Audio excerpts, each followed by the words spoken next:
Ce plateau technique est là pour faire collaborer en fait, donc des entités industrielles et universitaires pour amener un peu plus de créativité ou pour aller plus rapidement vers des résultats industrialisables.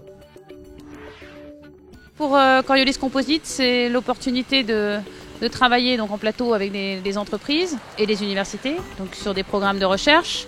C'est une opportunité pour les entreprises qui nous accompagnent de travailler sur des robots, puisque la robotique, c'est bien entendu l'avenir en termes de compétitivité pour les entreprises françaises.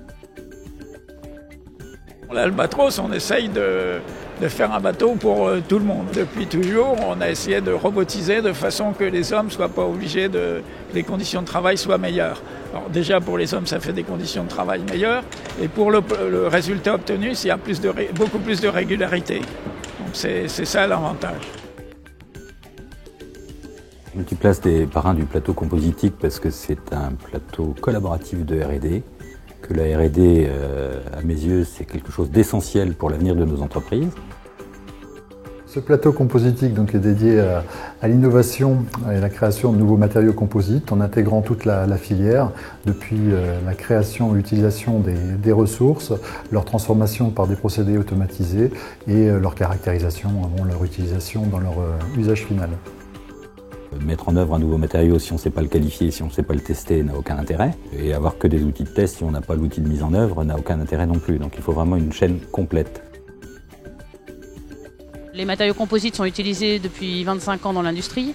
Le plateau compositique va permettre de travailler sur la matière première, donc sur ces matériaux composites, pour les rendre plus environnementaux, on va dire.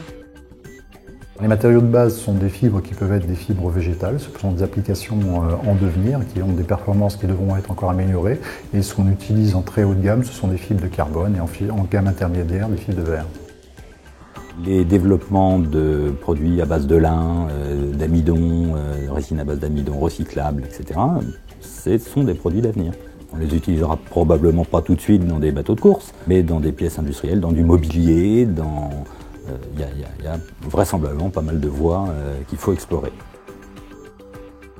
Depuis plusieurs années, je milite pour de fabriquer des semi-produits avec la fibre de lin et la résine dedans. Et ça fait que ça se tient, c'est facile à manier, c'est tissable même et surtout c'est déposable par un robot. Le robot a déjà absorbé pas mal de matières et de matériaux différents, donc que ce soit d'un point de vue de la résine comme d'un point de vue de la fibre. Depuis son origine, la technologie a été conçue pour pouvoir justement accepter tout type de matière. Les financements obtenus pour lancer cette aventure sont des fonds européens, des fonds régionaux, des fonds du Conseil régional, général et d'agglomération.